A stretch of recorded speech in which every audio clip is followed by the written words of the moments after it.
Good afternoon, you ruddy lovely people. I would ask how you're all doing, but I reckon I've got a fair idea. In all honesty, it's the Friday after the Wednesday Tottenham Hotspur became European champions, and I still haven't got over it at all. I'm still loving every single minute. If I am milking this thing for everything that it's got. And yesterday, I don't know about you guys, but my eyes consumed nothing but Tottenham Hotspur content on social media. Seeing the players celebrating the dressing room, the manager celebrating, give his speech, the coaching staff, even the owners, you know, the fans in Bilbao loving it, the fans at the Tottenham Hotspur Stadium loving it. And then you see the fans in pubs and clubs in all four corners of the world, from Kenya to Australia to New Zealand to Japan to Malaysia to America to Canada to Norway.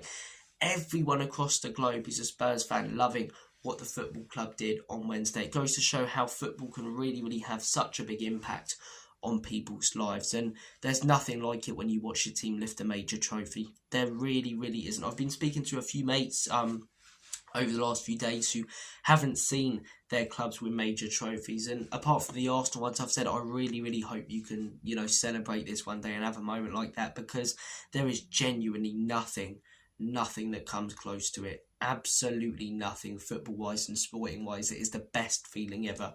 I said on my video yesterday, the best night of my life, to be in the stadium. Dad, old man, I've told you guys the story countless times, and to watch the team go out there, put in the solid defensive performance that they did, and just to hear that full-time whistle going, everyone around you almost break down into tears, but in such a good way, happy tears all around you, and people just loving it, dancing in the streets in Tottenham and Enfield, and it was just so special. The whole night was just so special. As I have calmed down a little bit though, not completely, I'm just not on cloud 9 anymore, I'm on cloud 8, so, you know, I'll come on here and talk a little bit more about the game, because that's what I intended to do yesterday, and it was just 10 to 15 minutes of me getting emotional and talking about how much it meant to the fan base. I've already done that for 2 minutes in this one. So let's talk a little bit about the game. And the first man who I have to praise, who I have to give every single little bit of credit to, is Ange Postecoglou. I have been a massive critic of him this season, but in the Europa League and last night,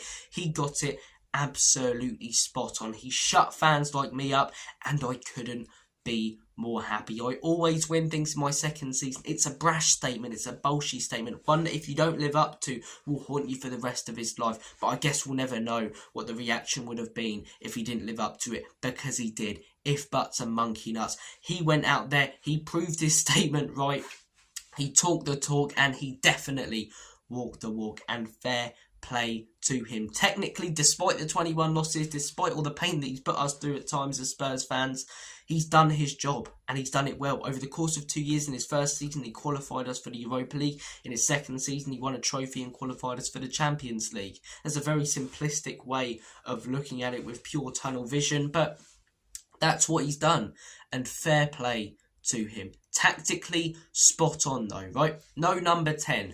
So what does he do? How does he adapt to not having a number 10? He doesn't play with one. Fantastic. You know, I was expecting him to put Odobert in the 10, or Son as a shadow striker, or Solanke there, and a lot of the debate, you know, between Spurs fans when it comes to the lineup heading into the game is, what is Ange going to do without Maddison and Kulusevski? But he adapted his tactics. He said, okay, we don't have a number 10. We're not going to play through the middle as much. We're going to play 3 more defensive-minded midfielders, have them in front of the back line and make ourselves hard to break down. And when we do win it off Man United, attack them on transition, but on the wings, get our wing-backs out wide. They're both good crossers of the ball, and have them spamming crosses. And that's what we did. Yes, we didn't, you know, apart from the goal that Johnson scored, have a shot on target, but those crosses did lead to our goal. Those crosses did cause problems, you know. Would have liked to have a little bit more threat on the break, and said that himself, but tactically he got it spot on. And he said after the game, I had a feeling that if we put those 3 midfielders in front of the back line, we'd be hard to break down, and he was bang on. Man United, you know, they did have a few chances, but I'm looking at their bigger chances, right? One of them's the one that Vicario flaps at. That's not a defensive mistake. That's just bad goalkeeping, where he sort of flaps it, pushes it away, and Mickey clears it off the line. And I'm thinking, did they have any other clear-cut opportunities? Ahmad had a decent one in the first half, but there wasn't one moment where I thought, oh, that's crap defending, or we've allowed them to. The defence was so solid, blocking absolutely everything, under pressure as well, a few minutes away from winning it, and everyone at the back just did their job so so well, and I couldn't be more happy that Ange Postecoglou proved fans like myself wrong last night, who expected him to just go gun-ho inverted fullbacks. It's who we are, mate, and adapted to win us our first trophy in 17 years, our first European one in 41 years. He is technically Tottenham Hotspur's most successful manager since Keith Birkinshaw. Well, not technically, he is. He is Tottenham Hotspur's most successful manager since Keith Birkinshaw. And I questioned the lineup. Worked out perfectly. I questioned the lack of 10. It worked out brilliantly. Played the 3 in midfield, had them in front of the back line, had any threat that we had coming from the wings, and then the best bit of it all, Ange Postecoglou, who we always associate with never changing, switching to a back 5 at the end of the game. It's what me and other fans have been calling for. If he would have done it all season, there wouldn't have been any problem. I wouldn't have been on it week in, week out, ranting. But right at this very moment, I don't care that he didn't do it all season. I don't care about the 21 losses. I don't think any Spurs fan after Wednesday really did. You know, he did it in the most important games. And at the end of the day, that is what matters most. Fair play, Ange. Every single little bit of credit has to go to this man. I don't want to see any Spurs fans who have been criticising him like me sort of say, well, you know, he got lucky and we had an easy run. Absolute rubbish, man. You play what's in front of you. We did come up against a few tough teams. And this manager, who a lot of us have criticised, got it absolutely spot on. And he deserves the praise and he deserves the credit, just like the players are getting it as well. Brilliant. Absolutely brilliant from Ange. It really was. The switch to the back 5, bringing in Danzo, made us so defensively solid and difficult to break down. And that leads me on to the defence. I thought all of our defenders were absolutely fantastic. Mickey van der Ven, that goal line clearance. Who has injected that fella with some compound V? Please, someone tell me. Am I saying he's the best centre-back in the world? No. But what I am saying is I've never seen another centre-back like him, in the sense that he can do things that people in that position can't do and aren't supposed to do. The pace that he's got, his recovery runs, clearances like that. It's not like it's right at him and he's heading it away. It's to his right. He's got to jump up. It's going to be difficult to head. If he tries, he can't get it. And he stretches out like Haaland does a lot when he's trying to score goals. You see, the only other player who I see stretching like that to get the ball is Haaland. And that's to score up the other end, let alone a defender doing it, a centre-back doing it to clear it off his line. I mean, the fella's special. The fella really is. Romero as well, you know. Love Romero and everything he did in that game. I've been a big critic of him this season. But like a lot of these players, when the going gets tough, when the big games have come along in the Europa League, Frankfurt away, Bodo away, yesterday, or not even yesterday, it feels like yesterday, I'm still so hyped, but Wednesday, he stepped up, giving it some to Maguire as well. If he's not on your team, you hate him, but we don't have to worry about that. He is on our team. He is one of our own. He stepped up. Mickey van der Ven did all the fancy stuff. Romero was the solid defensive rock, blocking everything, heading everything away. And then the 2 wing-backs, any threat that we did have came from them, especially Porro, cross after cross after cross. A couple of them weren't good enough. Quite a few of them caused problems, in all honesty. Though the midfield, great choice for Ange to play all through. I'd say Bentancur looked a little bit non-existent for a lot of the game, but then he did a lot of off-the-ball stuff, well, as I say, just, you know, taking up spaces that Man United couldn't and stopping a few of their attacks. Pape Matar, similar. Bissouma was my man of the match. He really, really was. And if you play him in the correct way, I've always said there is a player there. The problem was before the last few Europa League games, he's only had like 8 good games at Spurs, and that was the first few under Ange. At first, when we brought him in under Conte, and for a lot of this season, he's been rubbish. But the 2 Bodo Glimt games, the 2 Frankfurt games, and yesterday, he was outstanding. You play him in that box-to-box role, he can be like he was at Brighton. That player is still in there. It really, really is. And yes, I keep saying yesterday, Wednesday, he was fantastic. He really, really was. He done the most important stuff, though. At times when Man United would really start building up the pressure, the fans would get on top of us a little bit. You start to think the Spursy tag, you know, are we going to crumble like a chocolate digestive here? And he'd get the ball, he'd calm it down, he'd take it to the byline, and he'd smash it off a Man United player to get us a throw in. He'd do that sort of thing really, really well. You know, he'd get the ball, he'd try and draw in a foul, take the pressure off us. That's what he did so many times. And it was, again, like he had super glue on his boots at times. It was so hard to nick it off him. It really was. Up top, I don't think we posed much threat, if I'm being 100% honest. I don't think Solanke was brilliant, but he was brilliant in the Europa League games against Frankfurt. He was really good against Bodo Glimt, so he deserves it just like everyone else. Johnson, got back, did the dirty defensive work, got my prediction bang on. I said 1-0 Scrappy Johnson goal, and that's what it is. Back post Bale, I like to call him. He's always there. Always manages. I mean, it wasn't even at the back post this one, it was at the near post. But he'll do nothing for a lot of the game. But he'll manage to get one. He'll manage to get a goal, and he'll be in the right place at the right time consistently. And that's his job. He does his job very well. And Richarlison, look, ability-wise, he's not good enough. We all know that.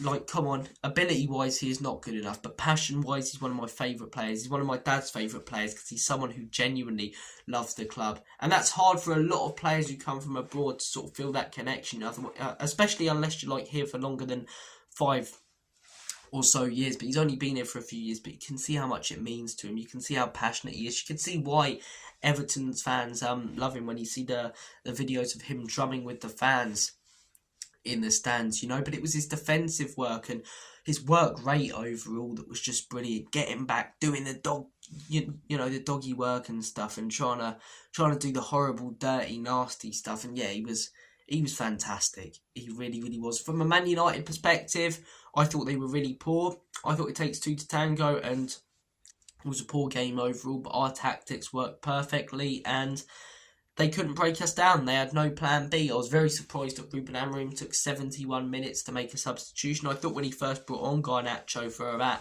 10 minutes until we calmed it down, they really, really looked like scoring. I was convincing myself that that ball was going to end up in the back of the onion bag, but we stopped them creating anything clear-cut in that spell, managed to ride the storm. But yeah, I think if they made some subs earlier, maybe they could have got back into the game. I mean, we were solid at the back. We were hard to break down, but it wasn't like, you know, we were in prime Inter Milan under Jose Mourinho defending a lead, prime Chelsea under Jose defending a lead. You know, it's still got at if you want to, but they just couldn't break us down. They couldn't get through. Maguire, as I say, a couple of chances up there he didn't do well enough with. Shaw had that volley at the end. I just don't think Man United were good at all. I really, really don't. I thought they were really poor. I thought Amorim got the tactics horrifically wrong. I thought the substitution was a mess. And now they were in the position that we would have been, you know, if we lost. Danny said it perfectly leading up to this game, and I agree. The Champions League, right, winning that would have been a bigger achievement than winning the Europa League. But winning the Europa League on Wednesday meant more for the future of this football club. Because if we lost it, we would have been in absolute crisis mode. We would have lost the manager. Then we lose about 6 or 7 good players. No top players want to join us. We've got no Europe to offer anyone. We probably end up with a manager like Scott Parker. Profits are down. We're not signing anyone. The club's a shambles. It's not us in that position, though. It's Man United. The barbecue's cancelled. I mean, Man United, right? We needed it for financial reasons anyway, and for the future of the club. But financially, they were in shtuck anyway. But after losing that, no Europe next season, you know. You're reading stuff in the papers about, you know, them not providing their players lunches. And whilst we were going to have a trophy parade now today because we've won it, they were going to have a barbecue with players, fans, and players probably have to spend money on their own burgers. I bet you any money Sir Jim was going down the Little Reduce style trying to buy stuff. But they're an absolute shambles, in all honesty, Manchester United. A lot of fans who, you know, saw them in their glory years are sort of shocked to see it. For me, sort of what I'm used to with Man United. It's all I've ever seen them just being a little bit off. One thing that is quite funny as well, out of the traditional Big Six, the team that has gone the longest without winning stuff is Arteta, with Super Duper Mick Arteta, Lego Man himself. You know, always the nearly team, always the bridesmaid, never the brides. Best team in the Champions League, as he said. Who said that? All of them said that. You know, they ain't winning anything at the minute. It's almost like we've swapped roles with them. You know, in the late 2010s, we were playing the beautiful football. We had a quality team. We were really believing in the process and progress, but we weren't winning anything. Whilst they were crapper, they were winning trophies, and I was jealous of them. Now they're the team. It's all about the process. It's all about the progress. It's all about taking time. It's all about doing this. It's all about giving it our all. They've got a good squad. Second place, whilst with team who are rubbish but winning trophies, and I love it. I love that we can little brother Arsenal now and sort of say, you know, just be extremely condescending to them. We hope you can have a trophy soon or something like that. But just a special few days to be a Spurs fan. It's my birthday today, so I'm off to enjoy it. Just wanted to come on here and do a video. Sometimes these videos after losses and stuff are a bit of a pain to do. I still want to come on here and talk to you guys though. this is so enjoyable to do. I want to do more content every single day at the minute because it's just a great time to be a Spurs fan, innit? Take care of yourselves, guys. Have a smashing day. I'm sure you will if you're a Spurs fan. Enjoy the sunshine. Enjoy the parade if you're going. If you're not, I'm sure you'll see all the scenes on social media. Take care. All the best. And as always, come on, you Spurs.